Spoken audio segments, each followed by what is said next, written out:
Hello and welcome to another edition of Sega Sundays. My name is Justin Towell, aka Cat Gone Crazy.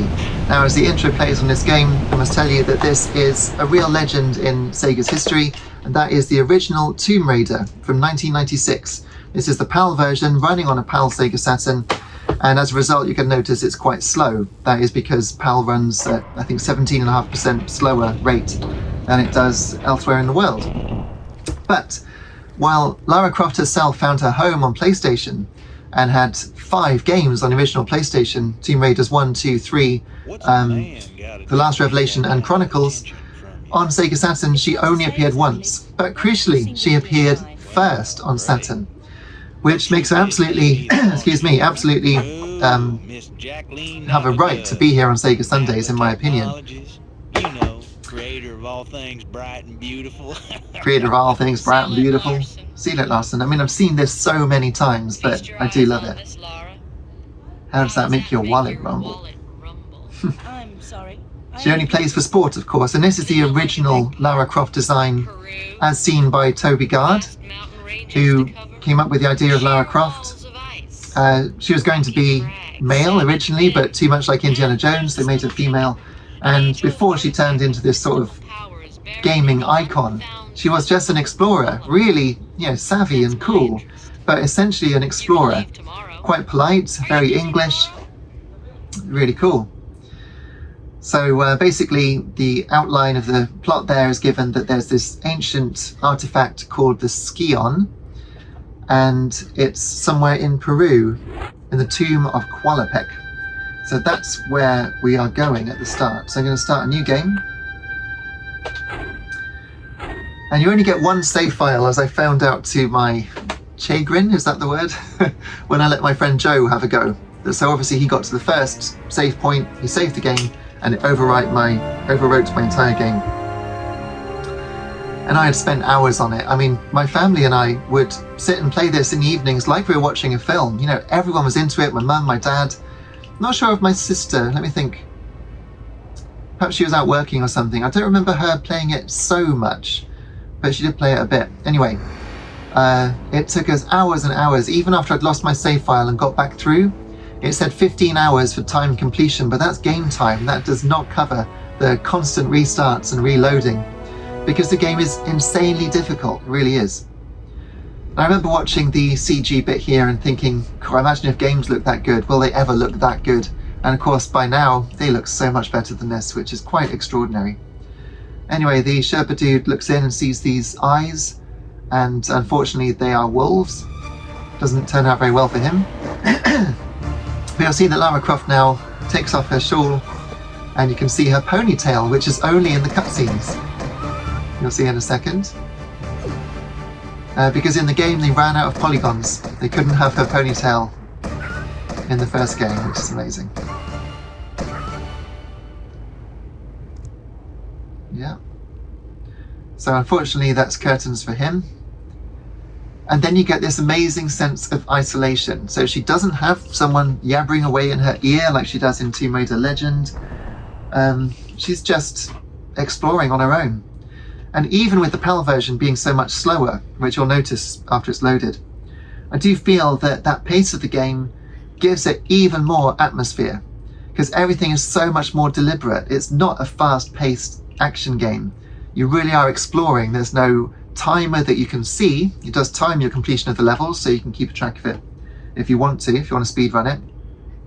But this game has never been about speedrunning for me. Notice on the floor you've got textures here, really low-res textures of the paw prints, the tracks left by the wolves.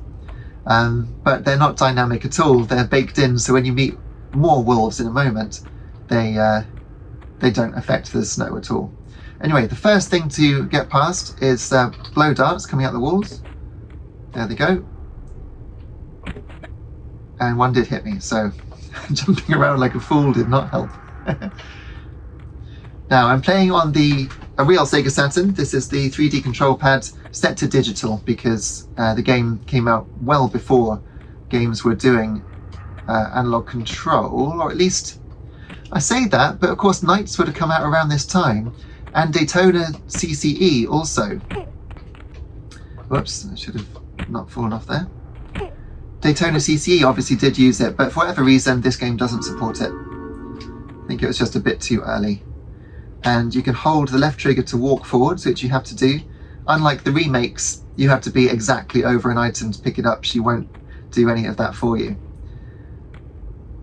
And this 3D pad is obviously great in a lot of ways, but when you're playing on digital, the D-pad is not ideal. So you might find that I end up running off to the left when I'm trying to go forwards. And that is just something to do with my muscle memory and this pad and how it's made. Anyway, Lara has different states, which is really awesome. So this is her guns drawn state, so she can get rid of the bats here. She also has the walking state, and they all do different things. When walking, she will never fall off of an edge of anything. And if you look at the floor here, it just goes up at the side, just there, which means you can reach up there. And I didn't realise, perhaps I didn't listen enough when I was doing the tutorial, first time I played it. Oh, it's a bat. But you can actually vault up edges by holding B and pushing up. And I was trying to do everything manually with the jump button. And, you know, you can do that, but you have to line everything up much more perfectly. I suppose I was used to playing Prince of Persia. Right, so now we go this way. And I'm going to leave it this dark. Obviously, if you're playing on a cathode ray television, it's going to be a bit brighter, but honestly, the shadows being this dark really do make a difference to the game. Unlike many games actually nowadays, it actually has a gamma option, so you can change the gamma level, which is kind of like brightness, but not quite the same. You might remember my Virtua Racing on Switch video where they added gamma support to it. Well, not gamma support, but gamma correction to it, and it made the colours correct. So I'm going to fall down a hole here. Somewhere around here is a hole. It is a bit dark, as I say, but is that it? There, right. Perhaps I should have it a little brighter. Not too bad. I think I'll leave it this dark for now. So she can also pull switches. I was talking about her states as well. Guns out state, she controls differently, slightly. But she will lock onto anything that's within range of her hands, to the point where you deal double damage if whatever you're shooting is directly in front of you, because she's got both guns trained on it instead of just one out to the side. Now I'll just stop here and look at the floor, because you see these rocks? They're sprites, unlike the bat, which is rendered in 3D, which is really cool. The boulders there always face the screen, and that was a cheap way for developers to get detail in a 3D scene without using up loads of processing power rendering so many different planes. I do wonder if they're actually rendered with the other chip inside the Saturn. That would make sense, but seeing as it's not running that brilliantly, especially in large rooms, I'm guessing not. Here's a large room. You can see the frame rate absolutely plummets.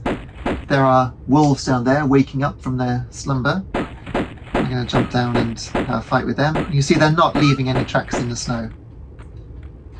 And they're all gone. Okay. So, get back up.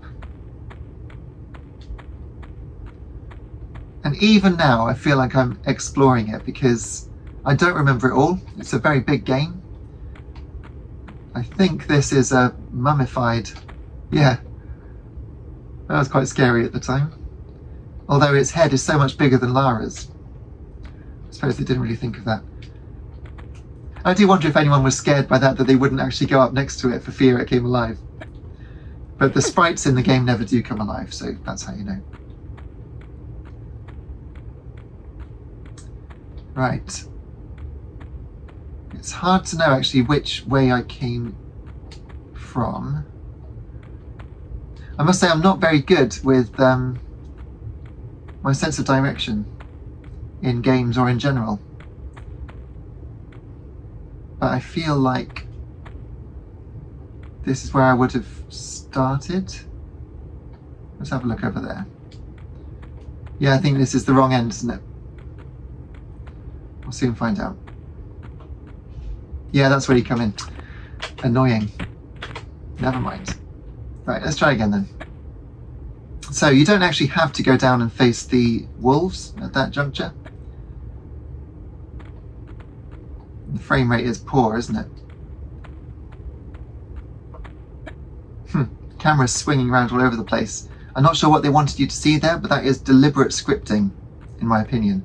Sometimes the camera is scripted to show you certain things. Anyway, as we come across this one... So the game does let you get up here, that's interesting.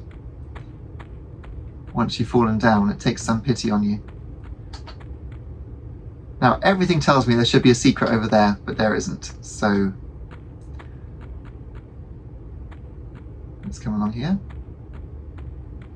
I think the music is about to kick in. Might be wrong.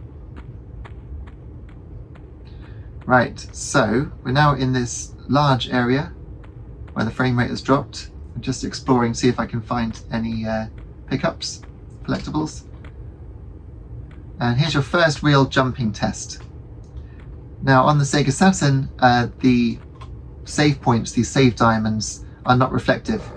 They're just Gouraud shaded, which actually Lara Croft is too. That's why the lighting on Lara is so impressive. I'll just save the game here. She's exhibiting what's known as Gouraud shading. And if I just stand over near the wall, just to get a closer view of her, can we? No. Well, you can see anyway on her arms and her legs. You can usually see it on her back, actually. It looks like there are loads of polygons making up her back, but it's just different layers of Gouraud shading. Quite clever. Anyway, let's continue.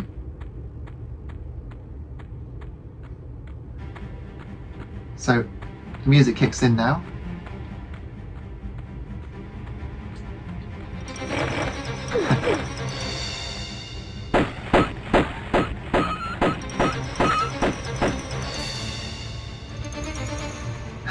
It's got its paws in here. But the music does sort of carry on, which is the only bad thing about it. It's like, am I still in danger? And look at that lovely design. So they've only got a couple of textures to work with. They've got the stone and they've got the leaves. And yet they've made it look so organic. Isn't that beautiful? See, look at it. There's like one texture in the middle there on the ceiling which has got some leaves and some stone. One that is stone and one that is leaves. And they've managed to make it look really realistic, like it's been taken over by nature. That's great. Now before I go up, I'm going to get the last secret, which is over here. Just checking I'm still recording. So the music has now finished. Now if you hold the walk button, then you won't fall off, and then hop back and a run and a jump. That's how you do the longest jumps. So there's a secret. Now before we look at the wall, I'm going to pick this up and use it, I think, because I'm actually quite low on health. Right, how are we? Yeah, a small one will do. Small one gives you half your energy bar, a large one gives you all of it. But look at this this texture on the wall. It's hard to know when it's showing its low detail version, but that's the low detail version, and then thanks to MIP mapping, it should get higher detail there. But it keeps going between the two. Quite shocking, really. But at the time, I thought it was awesome. Right then, so how do we get it? Oh yeah, so here is a little time section where you have to pull a lever.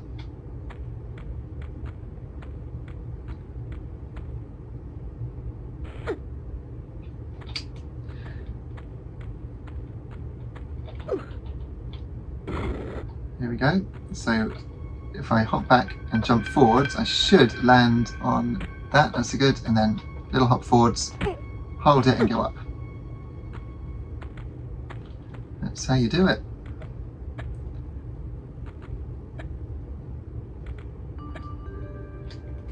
We've gone a little bit too far there. More blow darts coming out the wall, but they don't hurt that much. Might as well run through them. I do know one of my friends, Mark, who says he's finished this game without losing any... No, not without losing any energy, but he did it on one energy bar, which I do think is amazing. And I'm wondering if I should just let that Wolf live, I think I will. But I can remember seeing different scenes from my childhood, because this came out in 96. I was 14 years old, and sometimes I get little flashes back to where I was sitting, my dad offering me, I think, fish fingers. Fish fingers in bread, like sandwiches, fish finger sandwiches, delicious. Just seeing bits like this. Notice that the Medipack there was lit up as a light source above there. And it is crude lighting, but it's really, really effective. There's one bit where it goes completely dark in one of the later levels, and it's got sort of phosphorus on the walls. So as you run through, phosphorus is sort of going past you like some kind of, constellation. It's beautiful. I remember thinking how incredible it was that you were playing that when just a year or two earlier, the Windows screensaver was doing something similar and running at, 1 frame a second. No, I shouldn't have jumped off there so hard. But that's okay, because we finished the level. Very nice. Excuse me. Right, so we've got 3 secrets out of 3. It's taken just over 10 minutes. And we're on to the city of Vilcabamba, which is pretty great. Just checking that I've got my stuff plugged in, because I'm going busking in half an hour. Play some guitar next to Bath Abbey, very nice. And I need to make sure that everything was charged, but it is. Anyway, the city of Vilcabamba was on a rolling demo on a demo disc that came with, trying to think which magazine, might have been Saturn Power. I'm not sure. But it was different to the ones that came on the official Sega Saturn magazine. And it had Alien Trilogy on that same demo, and that was really cool. But I remember watching it, I couldn't believe my eyes, this level. The combat with the wolves here was just amazing. And I felt tired just watching Lara, because she sprints, like she's running, and I thought, okay, she's sprinting. And I thought, I've got to be tired by now. But she never gets tired. I've never seen anything like it.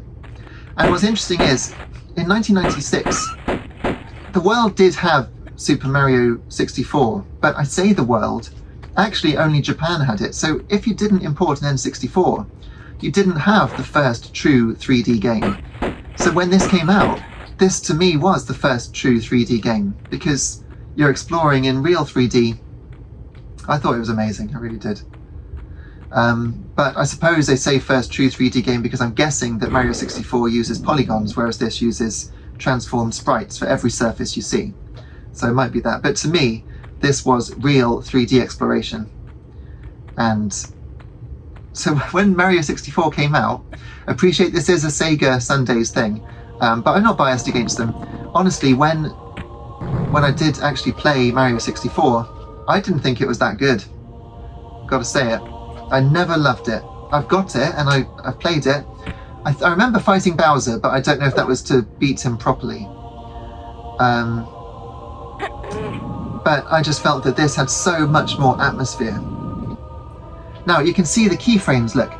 So she's standing there. If I press the B button to grab hold of this, watch her arms. They go up ready. You can see the keyframes there and there.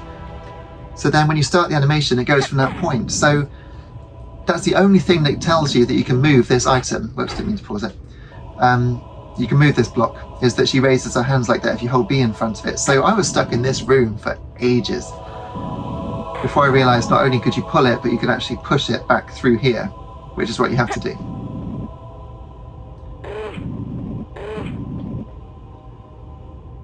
But the keyframe animation works by, if you've ever used Adobe Premiere Pro or Premiere Elements, stuff like that, or After Effects, you set a little point in time, and that's called a keyframe. And then when you set that, you then move to the next point in time and change something. So when I make my videos, edit them for you, I'll set something like the brightness or the position where the title is on the screen, stuff like that. Then you put another keyframe and you move it so that it's somewhere else on the screen, and it interpolates between them. So the computer works out the movement between the keyframe points. What that does is it gives you animation that is incredibly smooth without having to do it all by hand, because the keyframes of this game were done by hand. And I think you'll agree that the animation is still excellent. Really, really is. But I don't believe it's motion captured. I think it was all done by hand. And now I'm surrounded by bats. Okay. Alright, save the game. It's a little finicky. There's another bat. Overkill. There we go. Yes, save the game. Right. And once you've saved it, the diamond disappears. On PC, you didn't need that. I believe on PC you could save anywhere. But on the console versions, you needed to get one of the save diamonds. So if you saw two of them, which does happen later in the game, the temptation was to get them both and save it. But obviously, as you can't save between diamonds, if you're out, then you've got to start from the last diamond, and the game is long. There are many times that I would have to spend 5 minutes just getting ready to try a jump that I'd failed before, and then failing that again. I do feel bad attacking the bear, but he's one of the bigger threats in the game. If he gets a hold of you. I say gets a hold of you, he just runs straight for Lara and don't know what he does. Because he's not eating her, just sapping her health. Anyway, before we fight him, let's get another health pack going on. Full health. Apart from the full damage. Poor bear. Right. He's got beady eyes, look. Lovely texture work and low poly design. Right, if you hold the left trigger, forwards and jump at the same time, she does, whoops, let's try that again. She does a swan dive, which is rather beautiful. That was left in the game. I think they must have been low on RAM for the Saturn version because the PlayStation has a move that this doesn't. I would go to the left and get the secret, but I think we're going to push on, see if we can do the Lost Valley before we finish up.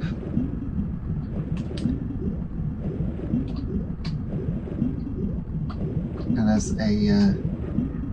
there we go. Yeah, so I was saying about the animation they left out. On PlayStation, you can hold the walk button while you vault up a ledge, and she'll do a handstand, which is a really bizarre animation. For some reason, it's not in the Saturn version. I mean, for some reason, it's in the PlayStation version. I don't know why. It's really odd. I suppose it's just to show off.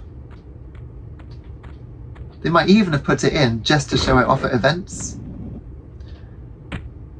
Because you would, wouldn't you? If you've made this amazing game, you'd say, look, she can do this. Okay, so I think I've got the key now. And I've gone through there. Yep. So I'm now looking for... Oh, maybe it's between these two sort of totems. Yes. I'm getting messaged by someone. Okay. So the silver key goes in. Nice little animation. Bat comes, sits on my head. Oh, there's another one over there, is there? Yeah. Alright, it's all kicking off now, isn't it? And this is where the demo ended. And you could see the wolves behind there. If you didn't come through that door, you could see them frozen, which is quite interesting. But obviously in the game proper, they're moving. Right, I'll try and do this bit as quickly as I can.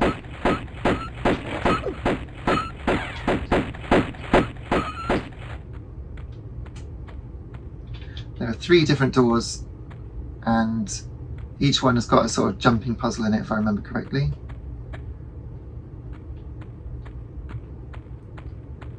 And I won't do all the swimming and collecting of stuff. I'll just see if I can get to the top without falling off.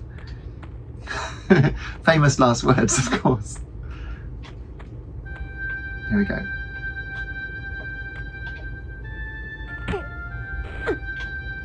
Okay, not bad.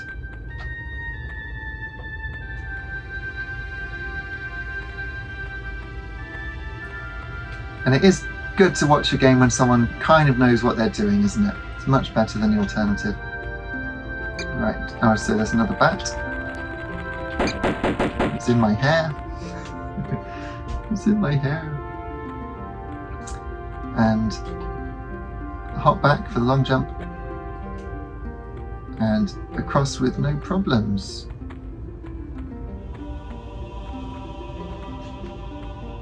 So I believe there's a switch to pull up here.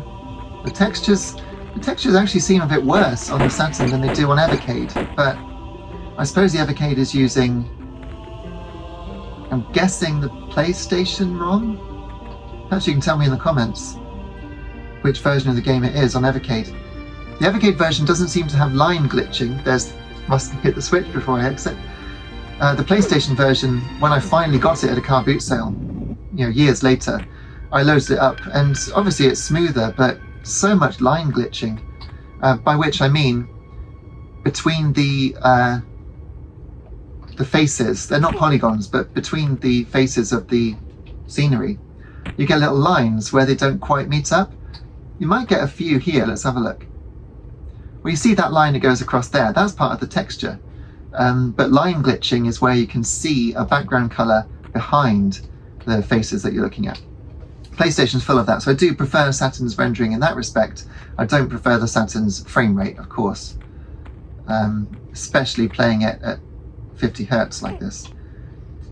Right, so now we're down here. I'll pick that up. Nice. How are we doing for time? Right, I've got about 20 minutes. So now we go to the far one, I believe. Yeah, that's opened up. That's what the switch did. And this is an even harder jumping challenge. And I presume I can get up here more easily. Okay. That collapses, so you have to do that.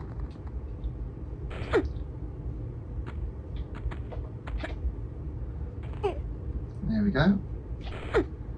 And if I turn around, I should be able to press the jump button and grab. That's not the grab button.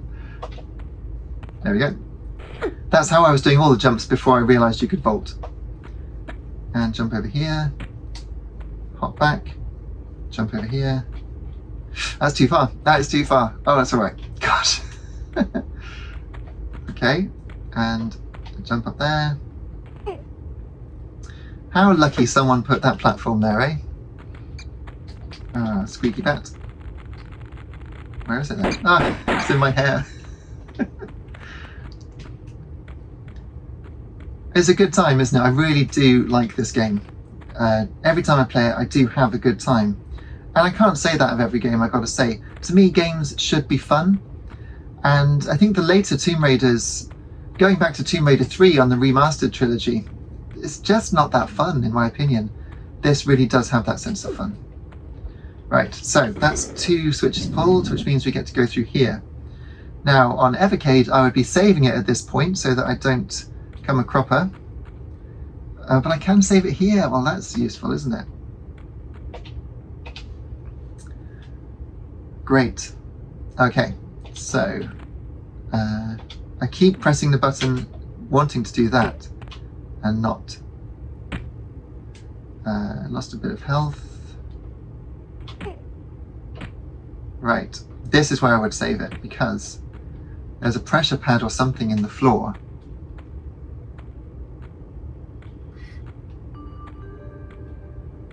It must be that's the pressure pad. Yeah, because as soon as you walk on it, those start up. So I'm just going to get some health in me. I'll use a large one. And that was alright. Let's do it 3 times.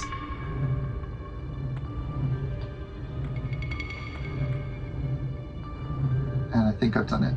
Yeah. Oh, that is a nasty trick, isn't it? It's a nasty little trick. Where are we going here? Aha.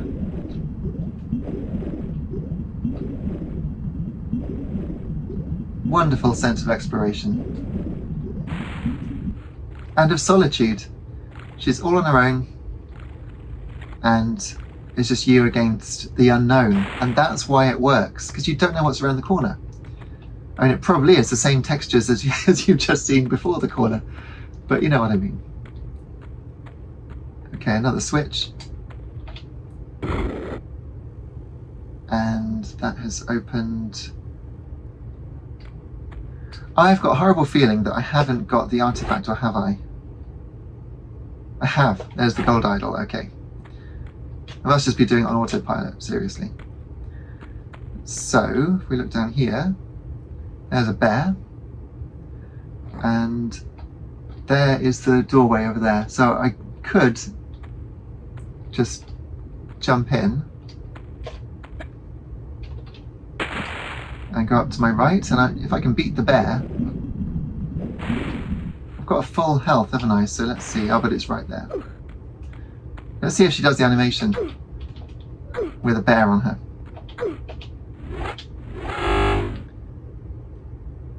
She's losing health to the bear, but I think she's done it. Yeah. There we go. The bear survived. As did we. Barely. Right, I do have 15 minutes or so to do some of the. We can at least do the T-Rex bit. I think that would be good.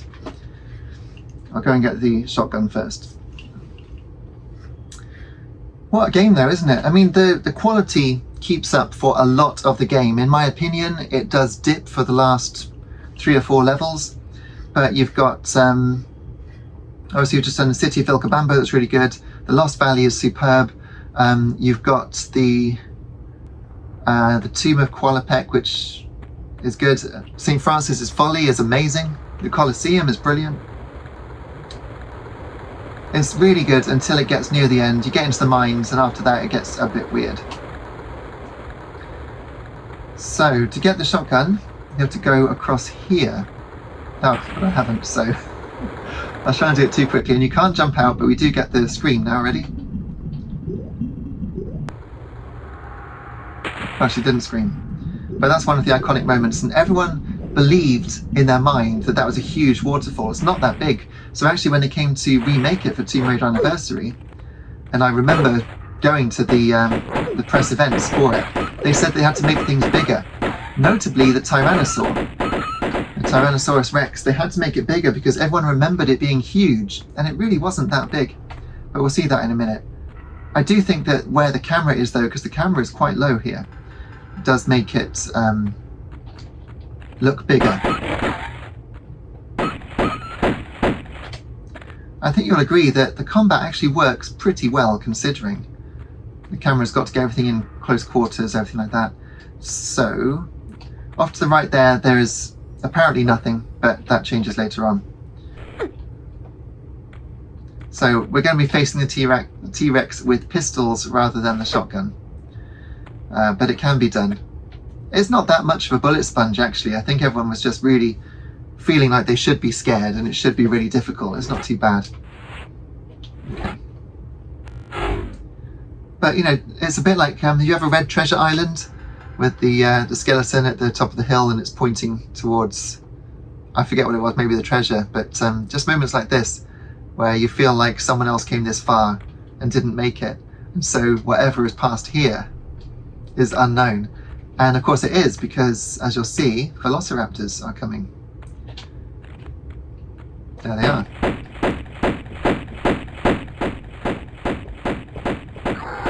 There's one. Should be one more.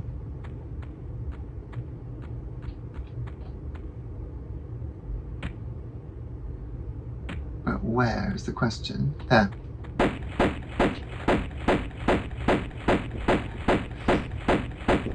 Now, the Saturn, they said that they couldn't do Tomb Raider 2 because a lot of the levels were outside. That was the reason, but I don't think that was necessarily true, because this is technically outside. The sky is black rather than blue, but I think that makes it even cooler. It reminds me of Lander, the demo of Zark on the Archimedes, with the black sky and the polygon graphics. Which, as a kid, years before this, that was when I was at primary school, so about 4 years before, this being in black really reminds me of that. Now, the reason I'm going slowly is there's something going to happen.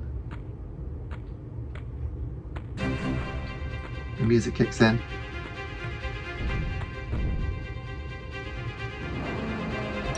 And he does roar if you're close enough. Right, so I better get my guns out.